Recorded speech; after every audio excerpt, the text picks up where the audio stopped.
정상세포를 회복시키는 데 있어서 가장 중요한 것은 정상세포를 건강하게 만들 수 있는 음식이 아니고선 절대 해낼 수 없는 영역이다. 그래서 음식은 치료의 보조제가 아니라 음식이라야만 모든 질병에 마침표를 찍을 수 있다. 저는 그렇게 생각을 합니다. 단호박, 당근, 양배추, 양파 등으로 해서 장을 따뜻하게 만들고 여러 가지 영양 흡수를 도와주도록 이렇게 만들었는 일명 행복 스프라고 하는 그런 스프를 같이 곁들여서 피부의 색상이 바뀔 정도로 몸의 독소들이 이렇게 해독되고, 대부분의 만성 질환에 제가 가장 많이 추천하고 있는 거가 사실은 안녕하십니까. 약국을 운영하고 있는 한영선 약사입니다.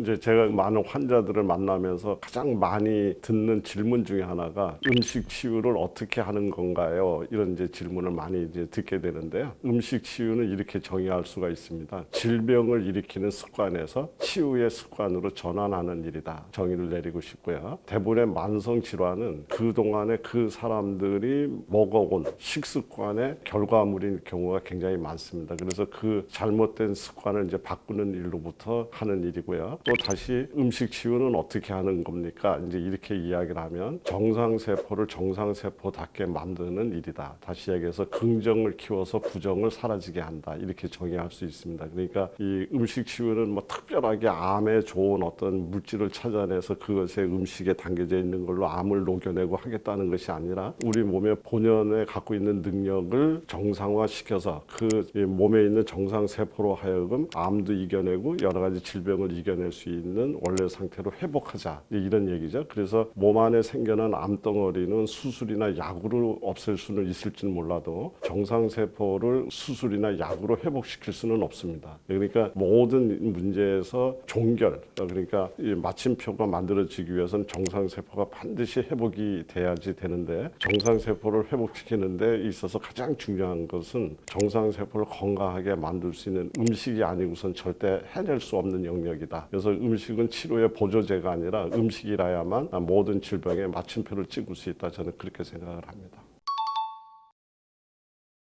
이제 기본적으로 염증을 억제할 수 있는 그런 식단이면 좋겠죠. 신선한 채소, 신선한 곡물, 여러 가지 몸의 독소를 없애줄 수 있는 이런 종류의 음식들을 선택을 하고, 염증 유발을 이제 만들어내는 뭐 우리 흔히 이야기하는 정크 푸드라고 그러지 않습니까? 이제 그런 거라든가 트랜스 지방, 뭐 과잉의 설탕, 이런 것들을 피하는 것을 기본적으로 하는데, 이제 저 같은 경우에는 이제 암 환자분이라고 해서 동일한 처방을 이렇게 이제 알려드리고 이제 하는 것이 아니라 그 환자분의 상태에 따라서 저는 3단계로 구분을 해서 보통 이제 상담을 하는데, 첫 번째는 영양 상태라든가 기본적인 체력이 너무나 없으신 분들이 있어요. 그래서 뭐 정말 이 암으로 잘못되는 것이 아니라 이제 그냥 영양이 부족해서 문제가 더 심각한 이런 분들이 있습니다. 이제 이런 분들한테 우리 흔히 이야기를 할 때 신선한 채소가 좋다, 여러 가지가 혼합된 잡곡이 좋다, 뭐 이런 식으로 하게 되면 이분은 그것을 소화를 시킬 수가 없죠. 이제 이런 영양 결핍이 심각하게 놓이신 분들한테는 곡물 위주의 식단을 권유를 많이 드립니다. 그래서 어떤 잡곡이라기보다도 비록 신쌀밥일지라도 그런 곡물 위주의 식단을 40% 이상 가져가게 만들고요. 그리고 제가 만들고 있는 그런 이제 스프 중에 단호박, 당근, 양배추, 양파 등으로 해서 장을 따뜻하게 만들고 여러 가지 영양 흡수를 도와주도록 이렇게 만들었는 일명 행복 스프라고 하는 그런 스프를 같이 곁들여서 이렇게 곡물 위주의 식사를 하도록 이렇게 권유를 드리고 있습니다.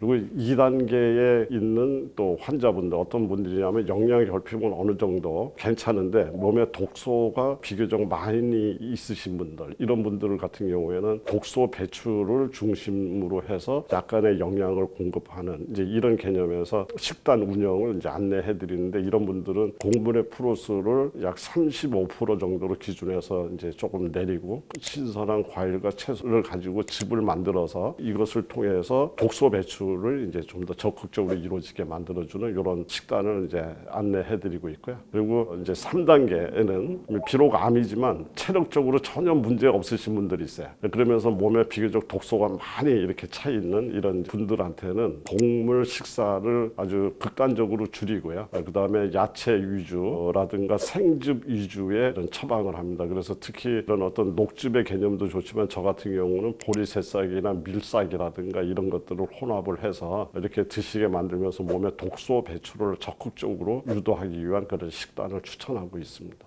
이런 식단을 이제 운영을 하게 되면 체력이 굉장히 고갈돼 있는 상태에 있으신 분들은 이제 어느 정도 체력이 올라오고 식사를 정상적으로 할 수 있고 자기 발로 바깥에 나가서 일광욕을 한다든가 가벼운 산책을 한다든가 이런 정도의 이제 이런 체력 회복하는 걸 볼 수가 있고요. 그리고 비교적 생활하는데 큰 문제는 없었지만 독소로 많이 찼던 이런 분들 같은 경우는 몸에 독소가 빠져나가면서 피부의 색상이 바뀔 정도로 몸에 독소들이 이렇게 해독되고 그래서 몸이 굉장히 가볍고 이런 어떤 것들을 우리가 임상에서 확인할 수가 있습니다. 대부분의 만성 질환에 제가 가장 많이 추천하고 있는 거가 사실은 김치입니다. 소화 능력이 가장 떨어져 있는 상태가 이제 만성 질환, 특히 암 환자인데요. 이분들한테 소화도 도와주면서 영양을 흡수시키고 그다음에 우리 70%의 물이라고 하는 우리 인체의 물, 이런 전해질 용액이라든가 우리 세포 내외에 있는 어떤 물과 관련된 것을 정상화시키는 방법으로 물김치라고 하는 방식으로 이렇게 처방을 했을 때 다양한 효능을 갖고 있는 아주 좋은 그런 음식을 만들어낼 수 있는 방법 중에 하나라고 생각을 해서 저는 물김치 강력하게 추천합니다. 근데 그래서 이제 물김치 같은 경우 우선 숙성되는 과정에서 이제 물김치 국물이 있지 않습니까? 국물은 결국 이제 소금물이나 마찬가지죠. 제가 다른 표현으로 얘기를 하면 링거액과 같은 개념으로 이해를 하신다고 그런다면 이 링거액에 이 여러 가지 채소들이 지금 여기에서 숙성이 됐습니다. 그래서 그 채소들이 숙성이 돼서 각자의 채소들이 갖고 있는 어떤 영양 성분이라든가 어떤 효능이 이제 거기에 아주 숙성이 잘 돼 있는 거죠. 그러면서 숙성되는 과정에 또 미생물들이 거기서 증식해서 여러 가지 유산균이라든가 이런 것들이 많이 생겨난 상태가 바로 물김치죠. 그래서 물김치 같은 경우에 항암을 하거나 아니면 방사선을 하거나 또는 암 투병 중에 우리 몸 안에 대사되지 못하고 쌓여있는 그런 독소를 배출을 해야 되는 이런 사람들한테 가장 좋은 접근 방식 중에 하나가 물김치가 아닐까 저는 그렇게 생각을 합니다.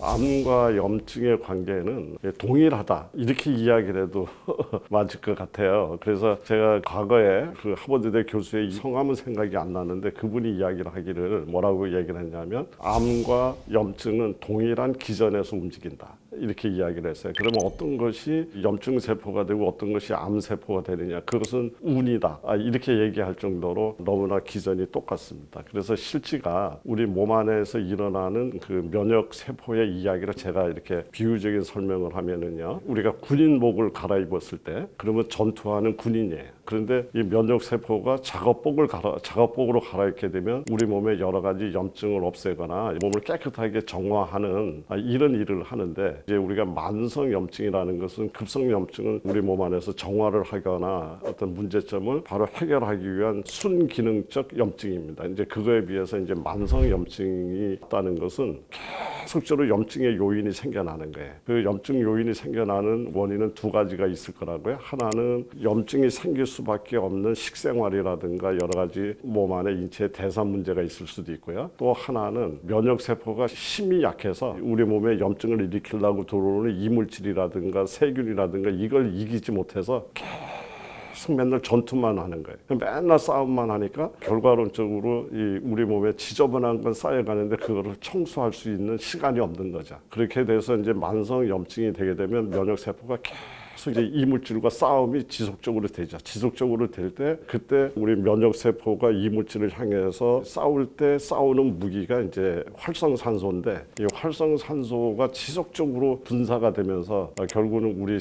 정상적인 세포를 손상을 시키게 되고 그 손상시킨 것이 중에 일부가 돌연변이로 이제 이렇게 변하면서 그것이 암 세포가 된다라는 이제 이런 기전이 있습니다. 그리고 또 하나의 기전은 그런 것들이 계속 지속이 되게 되면 우리 다른 일반 세포 입장에서도 뭔가 자꾸 생존을 해야지 되고 이제 그러기 위해서 우리 몸 안에서 어떤 것들이 분비가 되냐면 성장인자라고 하는 이런 것들이 분비가 됩니다. 근데 이 성장인자가 분비가 됐다는 것은 암세포의 입장에서는 굉장히 아주 자기가 활발하게 살아갈 수 있는 이런 조건이 또 만들어져 버린 거예요. 그래서 이런 악순환의 고리가 결국은 또 암세포한테 유리한 환경을 제공을 하게 되는 거고요. 또 우리 몸 안에 있는 세포의 입장에서는 그냥 이제 지지부진한 전쟁 좀 그만했으면 좋겠다 이런 상황이 만들어지니까 이것을 우리는 면역 회피 반응이라고 얘기를 합니다. 그러니까 면역 회피 반응이 일어나게 되면 결과론적으로 암세포 입장에서는 너무나 행복한 일이 만들어진 거죠. 그래서 또 암이 커져가는 이제 이런 상황이 있고요. 또 일부 손상된 그 세포에서는 자기가 회복하기 위해서 혈관을 새로 만들어서 혈관 신생 작업이라고 얘기를 하는데, 이 혈관 신생이 이제 자꾸 이렇게 활성화가 되면 또 이것도 또 암세포가 좋아하는 일입니다. 그러니까 결국은 만성 염증이라고 하는 것이 지속이 되면서 이런 여러 가지 면역계라든가 그 세포의 생태계가 이렇게 변화가 일어나면서 암세포한테 유리한 환경이 만들어져서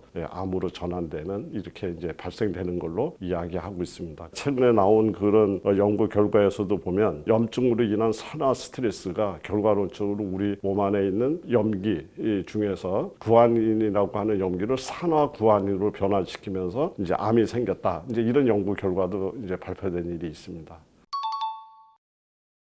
네, 이게 이제 물론 이제 암이 잘 걸릴 수밖에 없는 여러 가지 원인들이 있겠지만, 이제 제가 만났던 사람들의 대부분의 경우는요, 이제 가령 예를 들어서 암이 언제 발병됐습니까? 라고 이제 여쭈면 23년도에 최초의 진단을 받았다. 그러면 저는 다시 한번 여쭙습니다. 뭐라고 여쭙냐면은 23년도 이전에 무슨 일이 있었나요?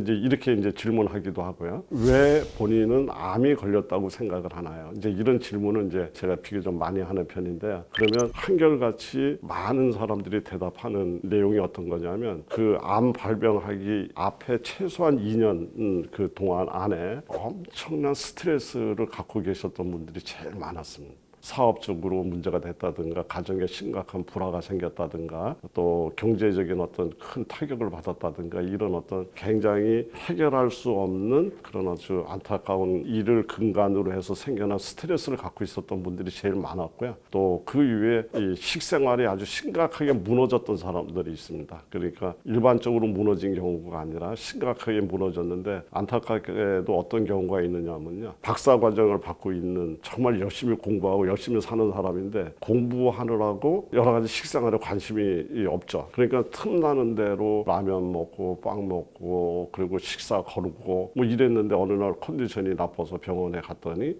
예상치도 못했던 뭐 대장암입니다. 이제 이렇게 식생활이 무너져서 이제 찾아온 그런 암 환자들도 보기는 했습니다. 그러나 가장 많은 경우에는 스트레스를 기반으로 하고 있다. 그 우리가 흔히 얘기하는 발암 물질이라고 있습니다.